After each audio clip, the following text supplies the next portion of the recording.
আমার দোকানে 12টা আইটেম আছে। এটা 78 বছর আগের দোকান, 3 পুরুষের দোকান। এটা নতুন নামের নতুন ব্র্যান্ড করছি, শিক্ষিত খাচ্ছি, যেটা স্কুলের আশেপাশের মাঠে বড় হয়েছে। আসেন, এই যে বড় বাপের বড় পোলায় খায় আর ঠোঙ্গা বইরা বইরা বইরা লিয়া যায়। সেই 78 বছর আগের পুরানো ঐতিহ্য খাবার বড় বাপের পোলায় খায়।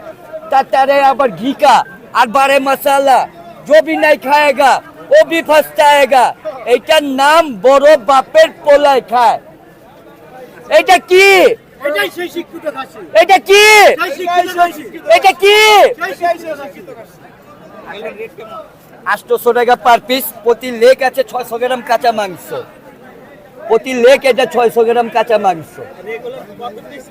হ্যাঁ, এটা আমার 50 কেজি রেগুলার। আমি মাল বাড়াই নেই। 50 কেজি আমার মাল প্রতিদিন, 50 কেজি। এই শিক্ষিত হয়েছে আমি যখন স্কুলের মাঠে বসে, আমি যখন স্কুলের বেঞ্চে বসে পড়াশোনা করি, উনি স্কুলের মাঠের ঘাস খেয়ে পড়াশোনা করছে। খাসি যদি ঘাস খায় তার জন্য এটাই পড়া, তার জন্য এটা শিক্ষিত। এটা আগানে বাগানের ঘাস খায় বড় হয়নি, এটা স্কুলের মাঠের ঘাস খায় বড় হয়েছে। জান, এটা স্কুলের আশেপাশে বড় হয়েছে, যারাই চিনে তারাই কিনে। এটাই চকবাজার সেরা বড় বাপের পোলায় খায় ঢোঙ্গা বইরা বইরা বইরা লে যায়।